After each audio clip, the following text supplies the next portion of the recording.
Hey there, it's Boots Owen here. This is the Carburettor out of Kohler 101 or some number like that. I don't know. Let's see if we can find a number. LMB, it says there. Means nothing to me. Looks like it's got plumber's tape on it. It's PTFE tape, which is fine. Those screws don't really need to come out. I just want to check inside the float bowl because it wouldn't draw the petrol in. It stinks like old varnishy petrol, so let's see what's in here. Some horror show with plumber's tape. What does this say? Walbro carburetor, that's what I was expecting. Walbro LMB, was it? LMB Walbro 127 it says up here. This was on an Atco lawnmower. Oh, there we go. Oh Jesus, that's... Whoa, it's full of water is what that is. And that's full of snots. Looks like lime scale to me. Right, well, glad we're in because we've got to tidy this out. Can't be lime scale off rainwater, but somehow emulsified something. That's a mixture of petrol and water. You can see it. It's floating around on itself there. I'm hoping it's not, well, it will be all clogged up, won't it? I was going to say, I'm hoping it's not all clogged up, but given the fact that I've pulled the engine over a few times, it's almost certain to be full of snots. Right, wipe this out. This white creamy nonsense is coming out here. Wonder what it is. This is a brass wire brush, and it feels like this float bowl is steel, so that's all right.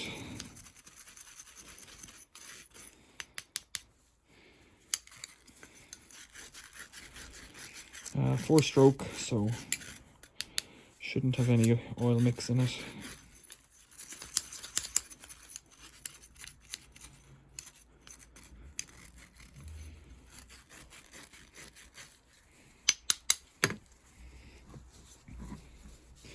So what are we doing? This is a thing that I used to do with mopeds and stuff as a teenager. Try and clean them out as best you can. Try and blow them out with air. If you've got air on hand, I like to get that corrosion off the side.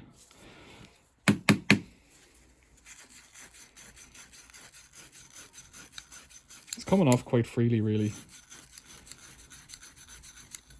It's what's in the rest of the carburetor that's the issue. This was on a lawnmower that I paid £5 for. That I don't know if I really even want the lawnmower. I really just want the engine, but I of course want a working engine. An engine with that much H2O in it isn't going to work. But I've put my auxiliary fuel tank. I have this fuel tank that I just bought cheap on the internet that sits up on top. I was trying to run my Brock lawnmower on it for a while and it didn't really work. It was a handy fuel tank with a tap and a filter. I don't think I'm going to clean that anymore. I just want to see this thing run. Get that out, that should be enough for me. Now, this guy here, look at the crust of snots in there. Right. So this should push out, if I get that in there. Yeah, we're coming out good. Okay. Push that out. This is an engineer's scribe. Gets me that pin out. I'll put it in the tray. Then this comes out. That's my float. Covered in scale. And this is my float needle. Looks okay. It hasn't focused there, but it's all right. So I'll try and scrape some of this off.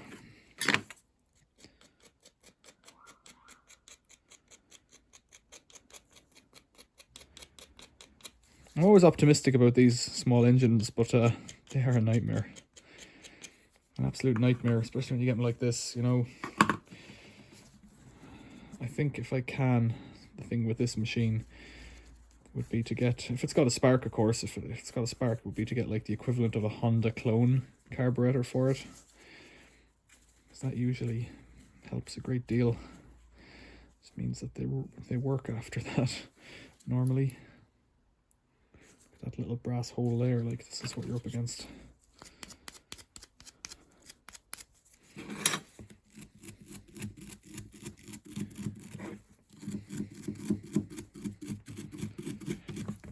Yeah, so a clone would be the ideal situation, because then I don't have to faff around with this. But with Briggs engines in the past, I've had issues with clones being tricky.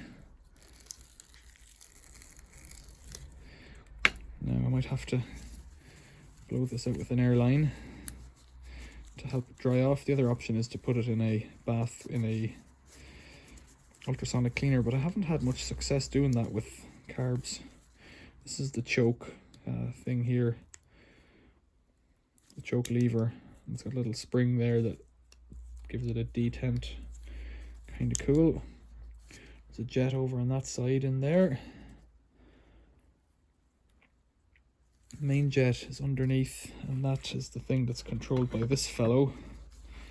And there must be an idle jet as well. Now I don't know what this was set at,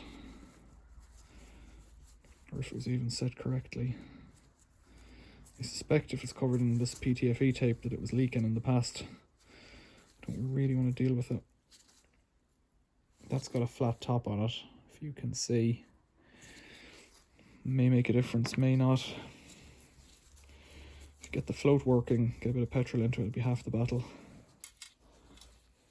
Just clean up these bits as I go. Now the float.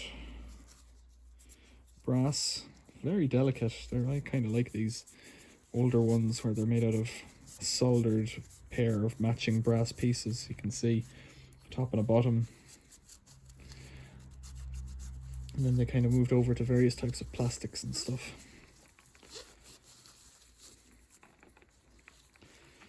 We're looking good so far.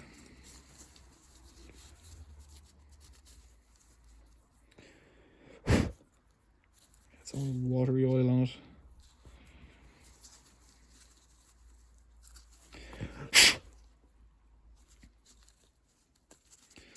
Just using a shot of the old compressed air from the mouth.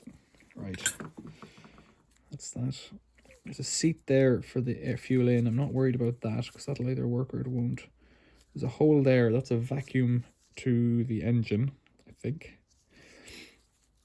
That's the idle screw up here. I'm guessing on this. I don't know what this is. So let's open this one and see what's in here. So screw it in first. So it's at about 9 to 3.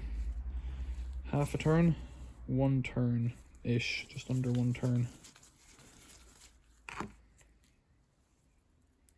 A tiny thing like that.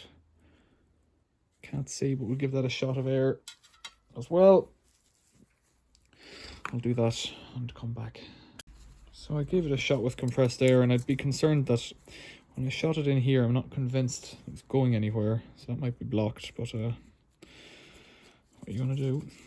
We are where we are.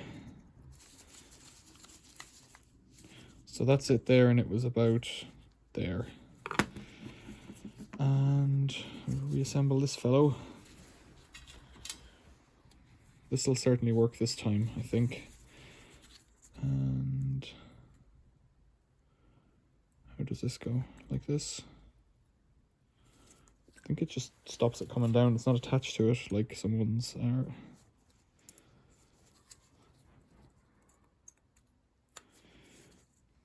Come on, there we go.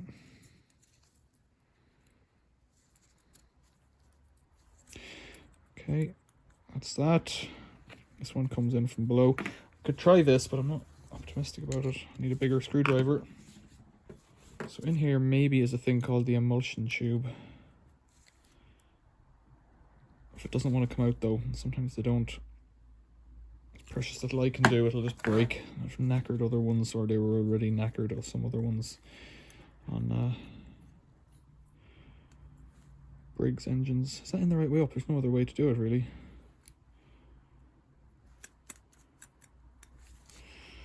I guess. Right, so then this goes on. I'm guessing this way. It gives more space for the float to drop. Screw that in. Tighten this up.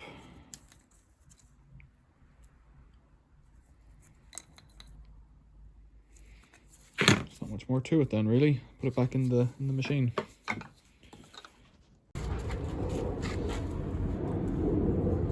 So is this a how-to video? Well, I guess that depends on how lost you already are. This thing here has to go in like this. I should have done that first. There we go, that's that. That's the arm from the governor / throttle. Get this one in by hand as well, that would be dawdle, but it's not.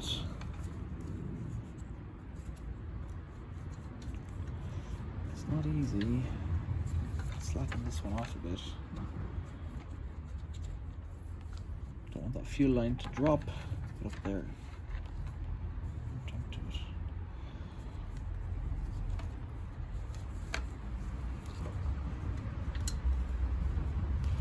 The way they've designed it, they've used screws with a hexagon head. Can't get that in at all.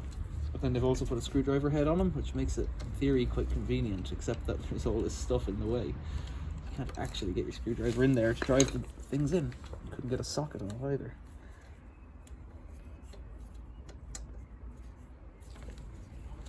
Slacken this off even further. It's my left hand as well.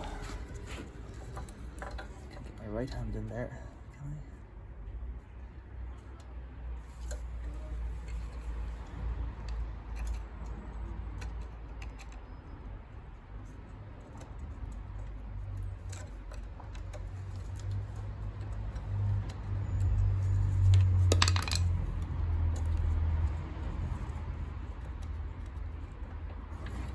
This is even trickier than anything else, really. Feels like it's getting a purchase now. There we go. Okay.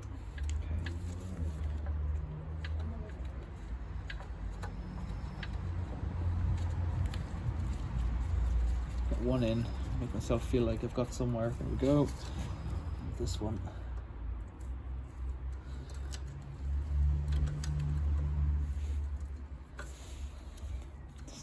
This is nothing to grip on. So that side you could just about get the screwdriver in at an angle. This one I was able to slacken it off with the screwdriver, so it definitely is possible, but it's not easy.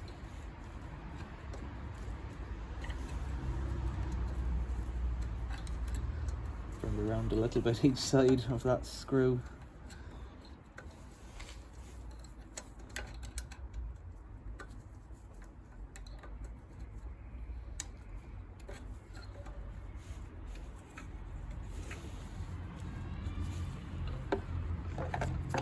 The old fuel line, let's pull that off. In fact, the old fuel line had so corroded that I replaced it with that plastic one.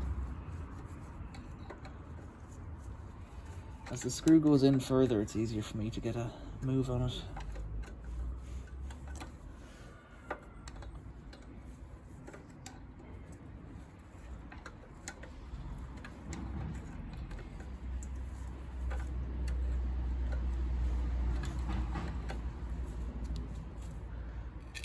Oh, come back. Right, that's that side. Try it a little bit more if I can. Yep, that's it. No air filter. This isn't correctly attached at all, so just have to figure that out as we go. Let's put this on here. It's just a push fit really at this point in time. Turn it back on again. Now it's rushing in, so that means something's working. It's an airlock.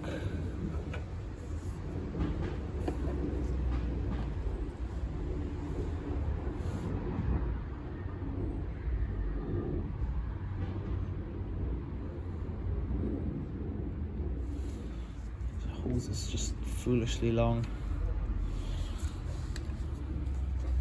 Let's remove that to higher up.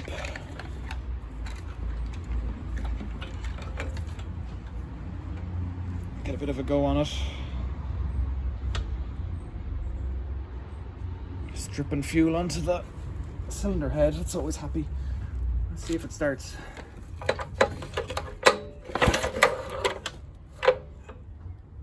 can hold this up.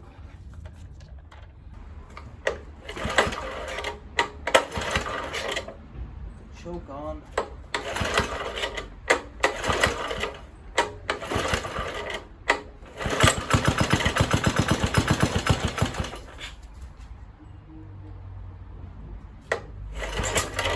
Ooh. Too much. Choke off.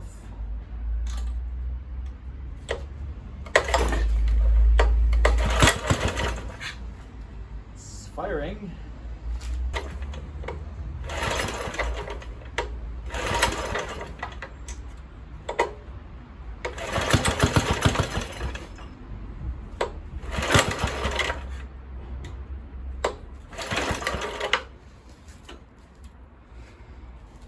Halfway there. I'm gonna call it quits for now. There's other things to do. This is not how to. Maybe I'll post a bit of this engine running and the end of it whenever I edit it back together and pretend it worked. Maybe there'll be another 20 minutes in this video of me swearing. Hard to say for this old Atco machine. Questions or comments so far, leave them below. Thanks for watching. See you later.